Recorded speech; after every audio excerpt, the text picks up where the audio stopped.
third time's a charm. And I just invited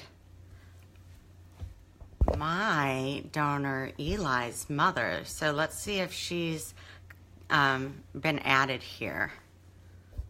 I think I did this correctly. She should have gotten her invite.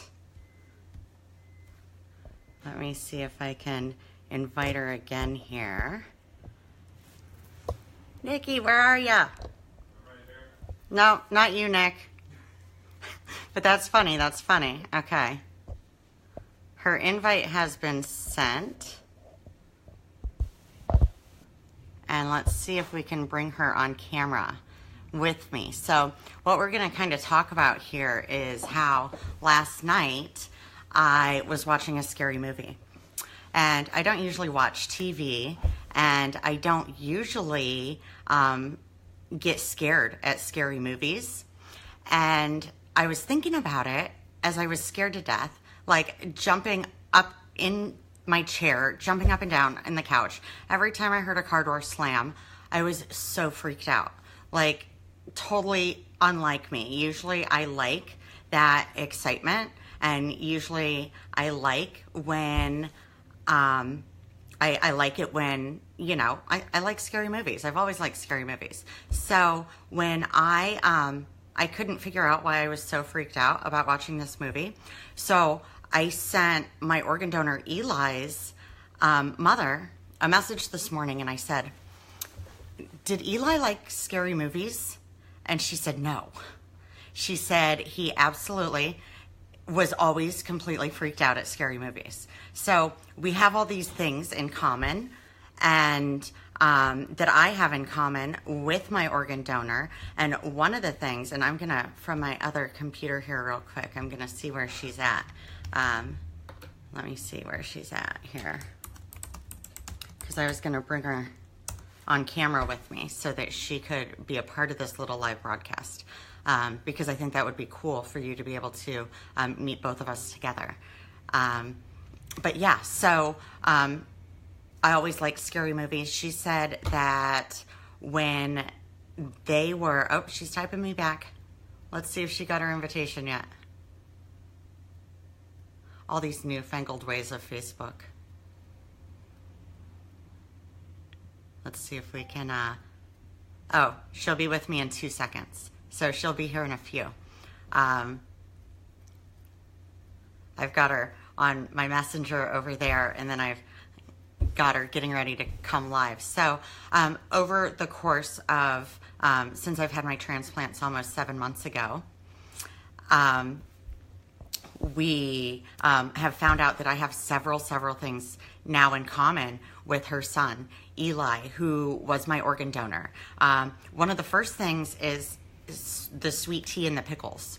So the first thing I really wanted after my transplants is I wanted sweet tea. Like, I wanted the biggest sweet tea possible that they make at McDonald's, and all I wanted was sweet tea. Could not figure it out for the life of me. So before my transplants, my girlfriend Laura South, she made me a little bag of items that she thought that that I never liked. So there were pickles, there were capers, there were all of these items in the bag that she wanted to have like a taste test with after my transplant surgeries to see if any of my taste buds had changed. So the first thing we did was we did the pickle challenge. I would not eat anything with pickles on it prior to my transplants. And after my transplants, I now love pickles. I know, it's totally strange, totally weird, but my donor loved pickles. And let me see if I can get his mom on here with me. So that she can kind of, we talked for about 30 minutes this morning about it.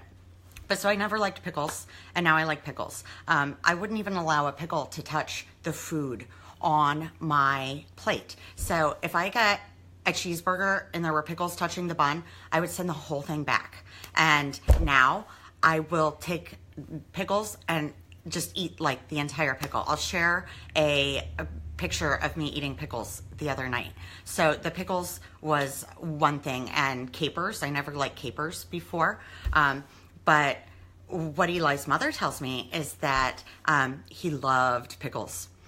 She couldn't keep a jar of pickles in her house, and she could not sweet tea. He would run to the corner store and make sure that he had sweet tea. And so now I'm picking up all these traits and these characteristics of my donor that was a 15-year-old boy.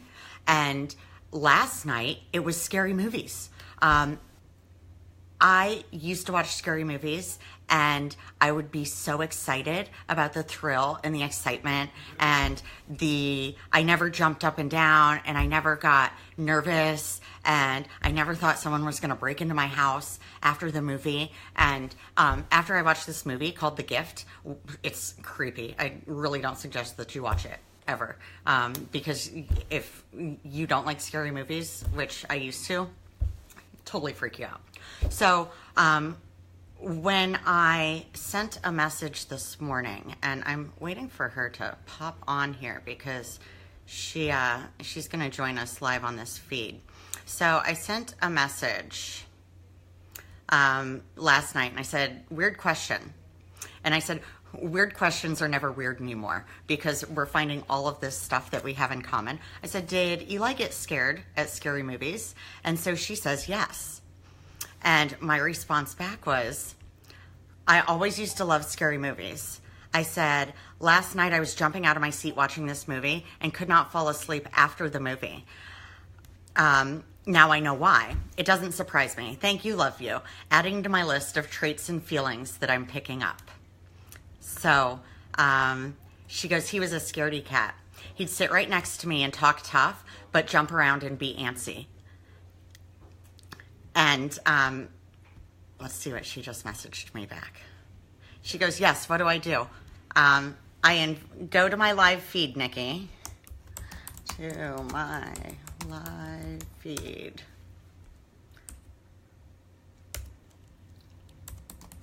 We're going to get her on here. Oh, here she is. So now I'm going to add her. I'm adding you now. She's being added, so we're going to kind of both be here. And we're going to talk about pickles and scary movies. Pickles. Let's see here. It says she's being added. Let's see how. Oh, she says she's there. I see. Oh, look. Yay. There you are. How are you? Hi. Good. How awesome is this? Both of us on a Facebook Live together. Yeah, I'm not sure how this is all working. But So we did it, and that's what okay. matters, because we're pretty amazing. Okay, we're here. Right? We're both here. So this morning when I messaged you, I was just talking about pickles and scary movies. Yeah. Yeah, so All of our weird stuff. All of our weird stuff that nobody else understands. right, but I think it's kind of important that we kind of share some of our weird stuff. We already know that we're weird. Okay. And it's like the best loving sort of weirdness I think that we could possibly have. Yeah. Yeah. So far. I mean, it keeps getting a little weirder and weirder, but so far it's been I don't know. My daughter and I, Gabrielle, we talk about it all the time, and we're like, it's not weird anymore. Everything is. It would be weird if things didn't line up the way that they lined up. Correct. Right. Which Yeah. kind of the scary movie thing. Well, there's been so many things. Let's start with the scary movies and then kind of work our way back, because I think that the way that we have connected is what's absolutely amazing. And Okay. we might cry, but I thought we got past crying a couple visits ago. So I feel every time we talk, there's like, are we gonna laugh today or are we gonna cry today? What's gonna happen? So, yeah, well, I think let's shoot for laughing. Okay, Sounds good. perfect. So we're going to shoot for laughing. So I messaged you this morning, and I was just talking about that message about how I used to love scary movies. So I messaged you and Mhm. I said, um, did Eli like scary movies? Or did he like get scared at movies? So um, can you kind of go into detail? Because if anyone goes back on my Facebook feed from last night, I thought I was going to be like, I didn't think I was going to make it through the night. Every time I heard a car door, every time my house creaked, I was like jumping up and down out of my seat. Um, it was not like me whatsoever at all, because usually I'm like, bring on the fear and throw me upside down on a roller coaster, and like take me to the scariest haunted house and like chase me with a chainsaw. And that completely changed for me last night. Well, yeah, because you're kind of living yeah, you're living Bubby's life. I get a little bit here, I guess. I don't know. That's how I would explain it. Um, so I love Disney. I love superheroes. We don't do scary. My kids kind of grew up that way too. We don't really do scary movies. Um, Things jumping out at you and whatever. They've just never really been into it. And Bubby was like, I'm so tough. I'm gonna whatever, but he's gonna be tough right next to me on the couch. Like, um,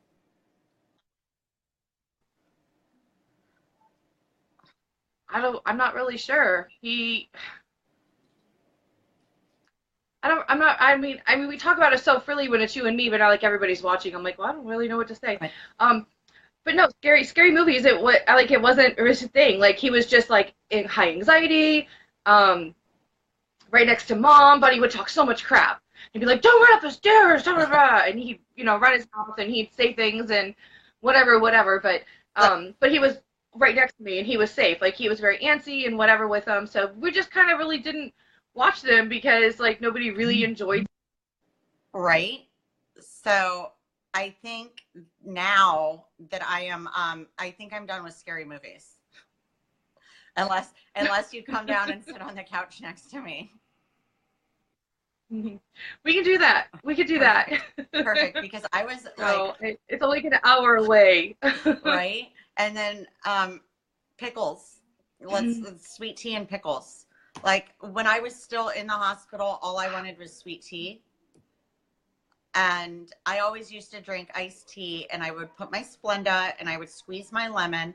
And now like you cannot put enough enough sugar in my iced tea. Like it has got to be, and like it can't be just mixed right there. It's got to be like the like McDonald's. Have you ever had a sweet tea from McDonald's? Well, no, because you have to water it down, but I guess Kenzie doesn't I anymore. don't need. But Eli did. Okay. That's funny you said that about the sweet tea from McDonald's because at his memorial we set everything up like little snacks and Right. stuff the way that he wanted to that he would do things. And one of the things that we said we were going to do is have Arizona tea and McDonald's tea at his memorial because like that was his thing. And if you remember, like there was Arizona tea. We Right. had a little table Right. for his memorial, and one of the things was an Arizona tea, and a pickle. We had a big pickle we put on a plate for him at a table with some of his other little keepsakes and things that he loved and like his favorite little snacks and stuff. So there was a pickle, an oatmeal. Right. Oh, I haven't had oatmeal cookies. I should probably eat some oatmeal cookies. you should you should just don't dip them into tea. Don't dip the oatmeal cookies into the tea. He didn't. No. Or if you do, let me know how that worked out because I'm sure Bubby's done that. So. Okay, yeah, but no, so, and then I would never have a pickle anywhere near my food. I would never, even if I was having a Bloody Mary, there would not be a pickle in my Bloody Mary. If I was having a cheeseburger and there was a pickle on the plate, if the pickle touched the hamburger bun, I would send the whole hamburger back. Like, Mm. God forbid I get a chicken sandwich that had pickles on it, because I would have to return the entire meal. And now I'm eating pickles like I'm pregnant,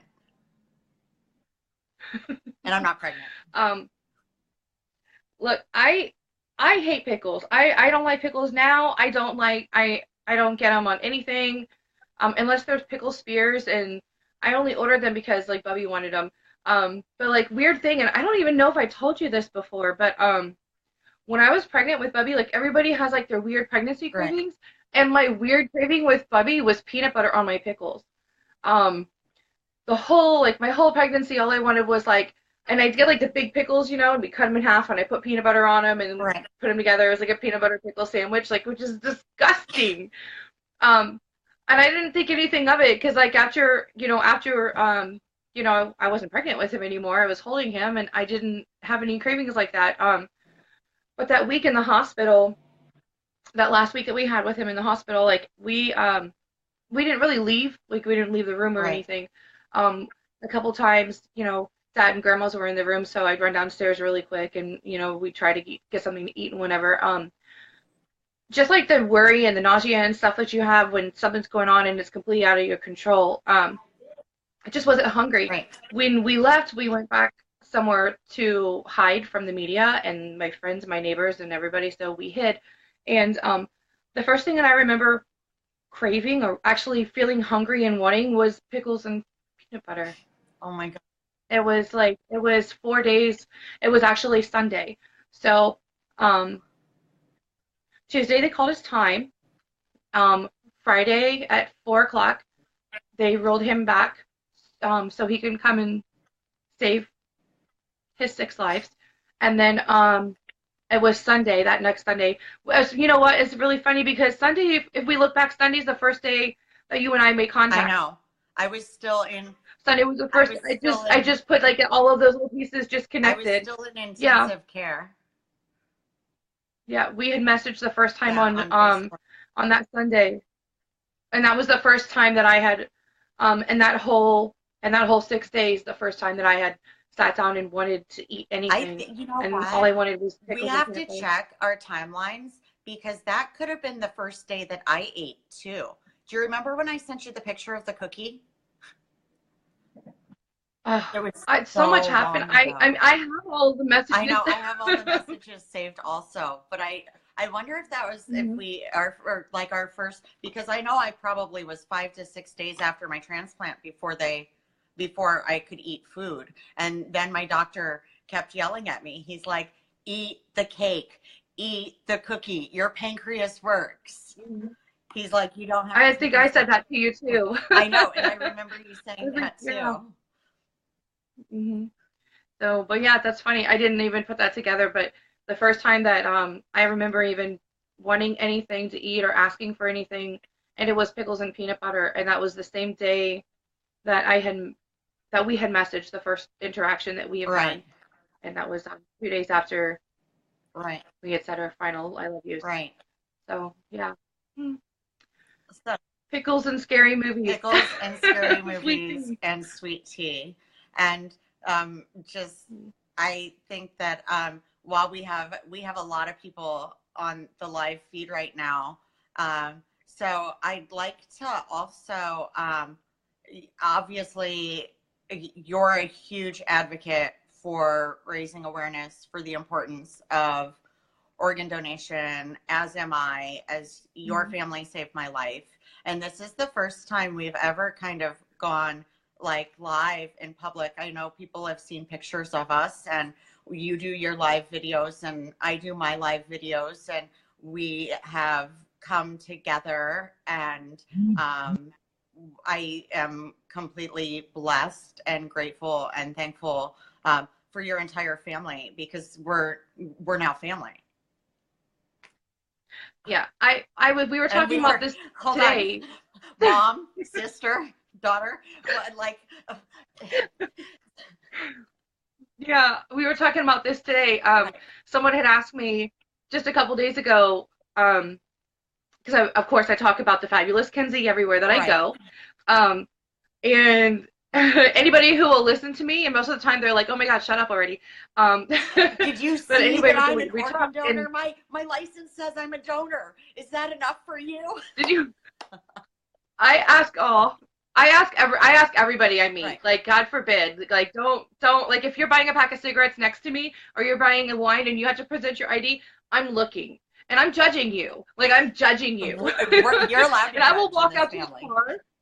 Yeah, I'm not like, you probably think I'm gonna mug you, but I just want you to know, like, you need to be an organ donor and this is why. And this is our story. And let me tell you about Kinsey. Right. Um, but yeah, so a couple days ago, someone at work had asked me. They said, "So, is it weird when you talk to her? Do you ever just think? Do you think of her like this is the girl who has, your bubby who's not here with you anymore?" And I was just like, "No, you know what? Like that's there in the background, but Kenzie's like she's on best friend status, like." And like little things happen and good things happen and sad things happen and I'm like, Kenzie, I gotta tell her. Right. Um, and at the same time, like you're the same age as me, and I'm like, all right, so Bubby donated 6 organs and he saved 6 lives, and Kenzie's one of them. So am I like 1/6 her mom too? So Well, like I'm like, all right. and we were talking about that this morning. I'm like, is it like because KB, Kaylee, that technically that's my like our kidney and our pancreas is this. We've got sisters, we've got grandma, we've got mom, and Mm. but I'm technically older than mom.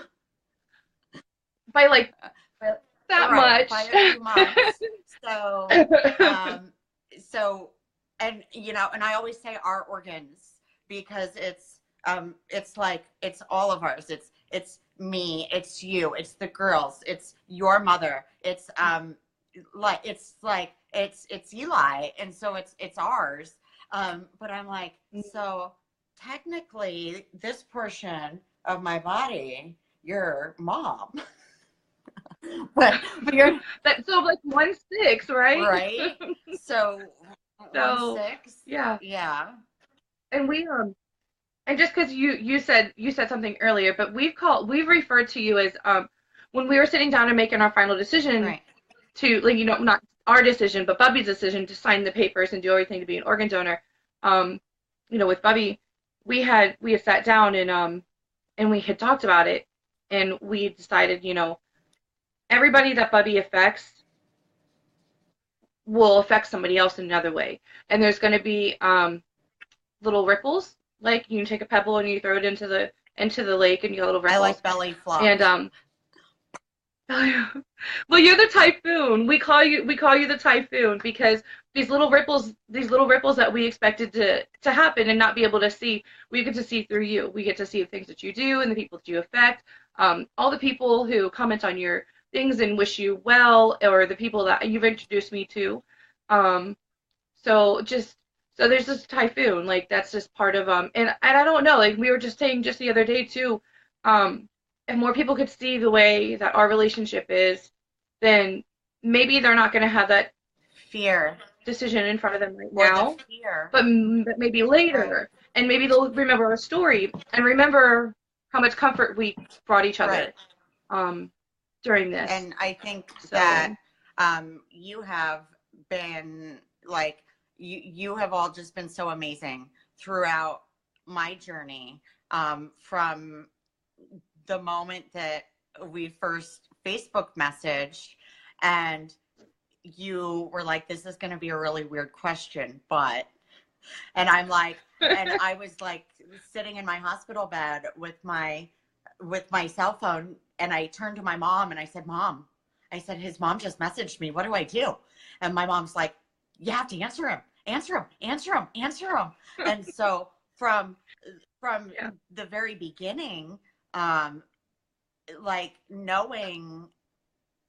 where knowing where your whole family was through this process, I think has even brought me a peace of mind, because I know other transplant recipients that they don't know the families of their donors. They've never met their donors, and they don't know any background, any side stories, they don't know anything about them. And I think being able to talk to you and hang out with you and message you has even helped me deal with the fact that um, there's a lot of, I guess, survivor's guilt when it comes to being a transplant recipient.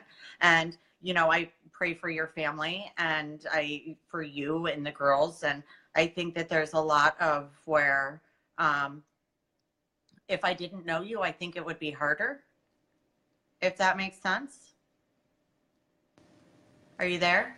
Did I lose you? Let me see where. Oh, hold on. We lost her. We're going to bring her back here. Let me see if I can get her back on here. I think we might have just lost her. Let me see here.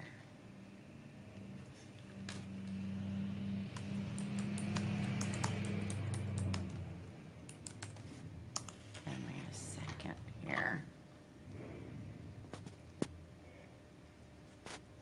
Oh.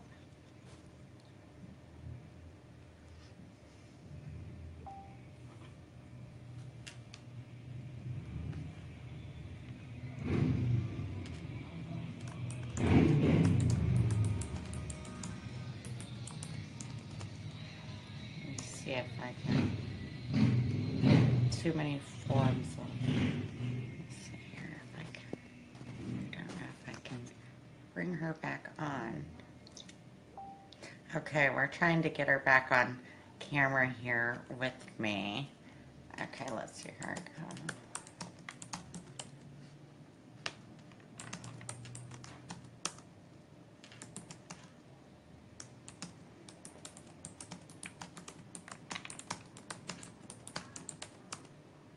Gonna see if we can.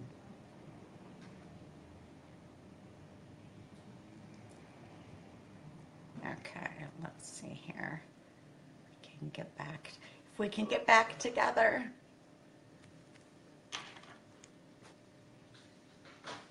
Oh, she's, I think, up here. Let's see if we can. Oh, there we go. Let's see here. There, who goes where, what? Okay. Okay, we're being added back together. There we are. I lost I'm you. not good with electronics. I, Yeah. I've, My daughter's watching right now, and she's like so frustrated on the other side of the house, knowing that I don't know what's going on, and she's way over there and can't help me. So, but we got you back. yeah. I'm back. You're back, and we were just talking about how I think people seeing us together could kind of help someone decide to be an organ donor. And I was just saying how much it's helped me to have your whole family in my life as my family, because I don't, I think the kind of the guilt that goes along with, being alive when someone else has had to pass away. Like I find strength in you. And this is where I usually start crying because Biting my lip.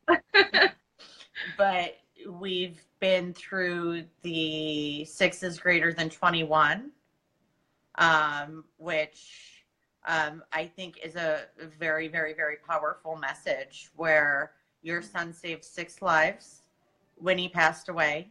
And on average, 21 people die every single day while waiting for a transplant. We're changing that. Oh, are we? What are we changing it to? 0. It should be 0. We're working on that. We are. Did you just see? I haven't sent this to you yet because I just saw it, but I just saw that the Florida rate for organ donors has increased. I'm blaming us.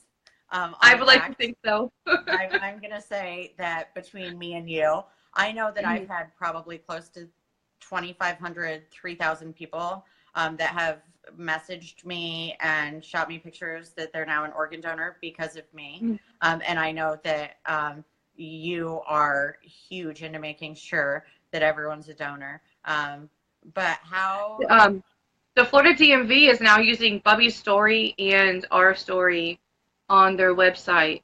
And I'm not sure if his pictures are up, but I do know that they were also handing out his cards. And I've been in contact with the liaison for publicity through the DMV, Awesome. and I know that they are doing that, which is hopefully going to make big changes in this on these numbers too. Like that's where people have to go to get their driver's license. Right. And when you have a driver's license, it's where you put this information along with the website, which I'm sure Kinsey will post up. I Um, will. I will for sure. so that would be great. I would and it's great that that's in Florida, but that needs to be everywhere. Right. So, Right. And as well as more education on more education to raise awareness for the importance of organ donation. And I think some of the process of how people shouldn't be scared or have a fear or believe the myths of what's going to happen to you if you donate your organs. and I had made that post about that too. Yeah.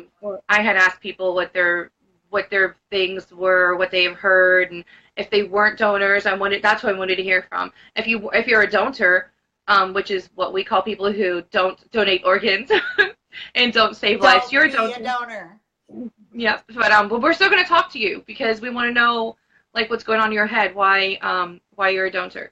Right. But then I address some of those things too, and it really is insane the scare tactic that people have been using for so long, and I would really like to know like where it all originated from. I mean, Right. I have my ideas, which I won't say on here because my grandma would be very upset with me. But but I really do. Yeah, like most of the things that I hear from people, the real fears are just so far out there. And I've said it in that post. I'm like, nobody was beating on our door trying to buy Bubby's organs. And trust me, he was a young, healthy, very active 15-year-old boy, like prime, and nobody came trying to buy his organs. Nobody, they were super good with him. They took care of him like he was going to walk out any day. And I said that to everybody who I talked to, whether they're a donor or they're not a donor. Like those are like fear tactics. And I'm not really, I really would love to know where those fear tactics had started because it's just not true. I mean, Right. it's just not true. And it's crazy the things that people tell themselves and not even just tell themselves, which is worse, which is they tell other people why. Right. And like they're so adamant about these falsehoods that they really are killing people. And I'm just going to say it. Like, if you're not a donor, you're letting somebody die. And I raised my kids to be part of the solution or part of the problem. And I've told them the same story since they were tiny. And I like to think that the story is why Bubby was wanting to be a donor. All my kids and myself are donors. Um, you're part of the solution, you're part of the problem. If you're walking on the street and you see somebody getting beat up by another person, if you don't help them or try to help them or call for help or break it up or anything, you may as well be the person who's beating them up because you're not doing anything to prevent it. So if you're not donating organs, you might as well be whatever's letting that person die. You might as well be the failing organ. You might as well be whatever disease it is that they have because you're not preventing a death, you're allowing it. And That that's how I I look at it. and I have never heard you say those exact words, and I love that. I I've love been it. telling that same story to my kids since they were old enough to listen. So You are just so amazing. Absolutely amazing. I have help. You're one of those helpers. So yeah, I Well, have a handful. I'm blessed to be one of your helpers and to be the typhoon in the ripple Yay. and to no longer like scary movies and That's to have a great. new found love for pickles.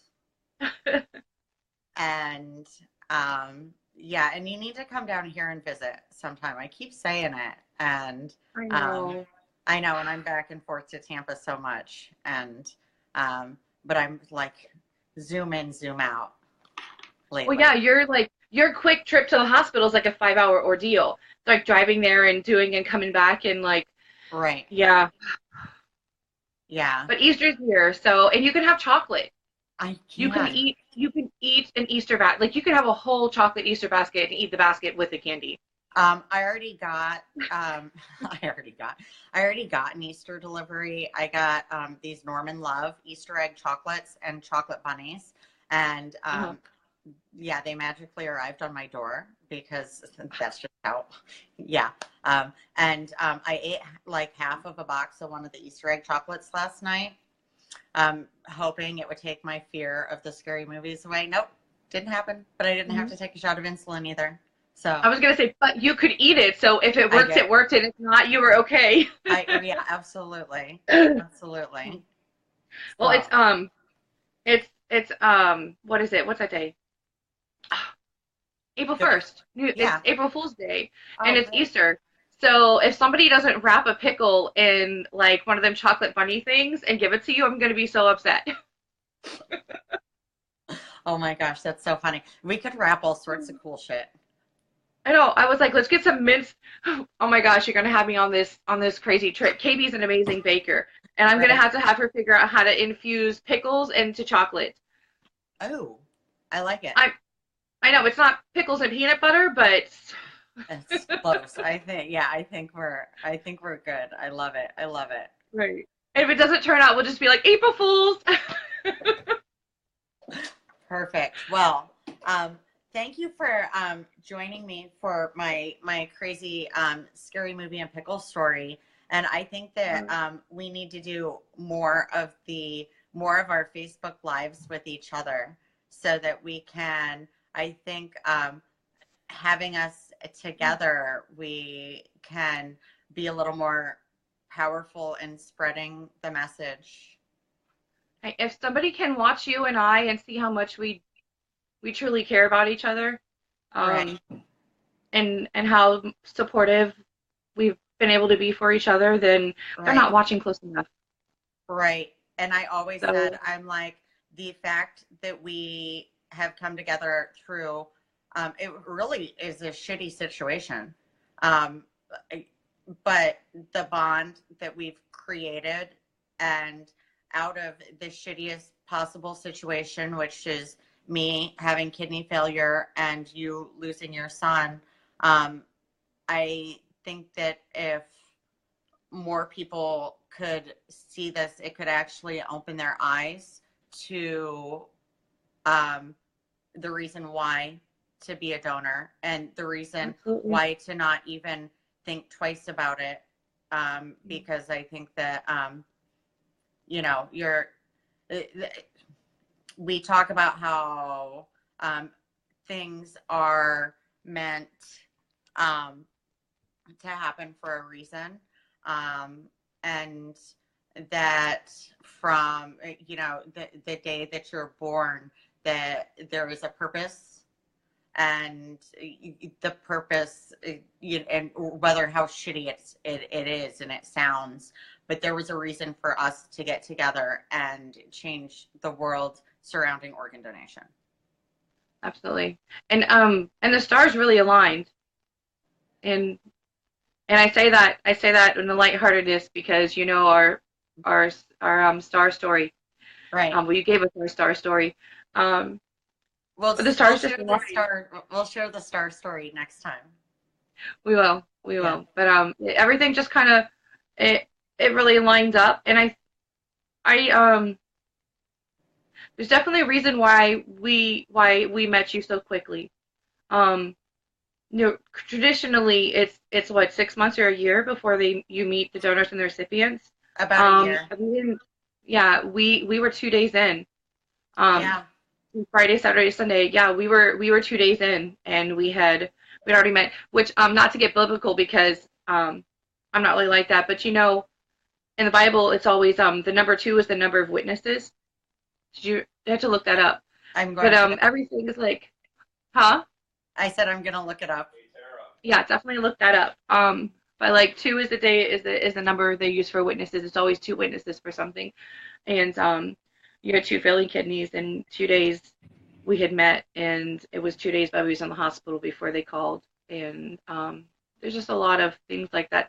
That's the things that I think about when I'm sitting up in the middle of the night and I can't sleep, or something's going on through my head, like how this was definitely the path that we were intended to have. And we were talking today where you were actually the second person um, on the line for Bubby's kidney. Like Right. there was another person in front of you. We had gotten the call. You were the final match. the final match, but you were the second person that was Right. intended. So there's a lot of that adds up and makes it easier and just kind of um, nails it on the head for us a little bit, just seals the deal. Like this is what we're supposed to do, and this is why, and this is, and there's a meaning for this. Like there was more besides the love that Bubby gave everybody, and all the stuff that we had with him. There was a bigger purpose too, and it was more than just the 6 lives, and I really believe that. I agree with you 100%. And when I got the phone call and they said that um, there was, and I'm crying now too, and I'm sorry. we're just gonna cry together for a second. But when they said that I had my perfect match, I never thought. I thought they were talking about just the organs, and just the kidney and just the pancreas, and I never would have even imagined like how the match was your entire family and my entire family coming together with like hope and love and strength, and we've done it together. So I think that that is the meaning of a perfect match. Absolutely. I know. I just want to hug you right now. I know. No, we can't. I'll have to hug you next week when I'm in Tampa. All right. Maybe we'll meet at our special spot. Perfect. You know the way we met last time. I know. Yes, absolutely. All right. Okay. I love you. I love you too. All right. I'll talk to you later. Probably tonight. Okay. Okay. Bye. Okay. Bye.